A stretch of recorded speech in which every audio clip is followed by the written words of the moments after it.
Je veux revenir encore une fois, désolé, mais au bilan de 15 ans, parce que derrière ça, il y a des choses graves. La Côte d'Ivoire, en mathématiques, est 13e sur 14 pays africains qui sont classés. Au PASSEC, les étudiants de terminale de Côte d'Ivoire testent au niveau 3e. On a des milliers d'enseignants, de déficit d'enseignants. On a des statistiques de santé dans bien des domaines inférieurs à celles du Burkina Faso ou du Sénégal. On a des coupures d'électricité aujourd'hui à Abidjan. Voilà les problèmes. Absolument, taux de pauvreté. Abidjan, 22%, taux de pauvreté en dehors d'Abidjan, 51%. 51%, c'est une moyenne. Ce qui veut dire que dans les zones les plus pauvres, on monte à 60-70% de taux de pauvreté après 15 ans de gouvernement. Donc c'est cela que les... Vous avez dû voir quand même dans le pays l'engouement qu'il y a aujourd'hui autour du PDCI ou même de ma modeste personne et les meetings qu'on fait. C'est parce que les Ivoiriens sont mécontents. Ils sont mécontents, ils sont insatisfaits.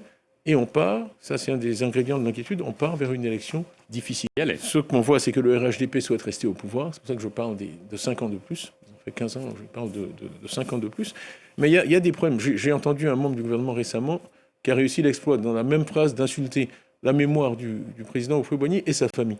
Puisqu'il parle de moi en disant le prétendu parent de Houphouët-Boigny. Je crois qu'il y a beaucoup de choses qui sont contestées, même ma parenté avec lui est incontestable. Et ensuite, il refuse un dialogue politique. Le premier élément de la philosophie houphouëtiste, c'est le dialogue. Donc moi, ce pourquoi je me bats aujourd'hui, c'est pour qu'en Côte d'Ivoire, il y ait un dialogue.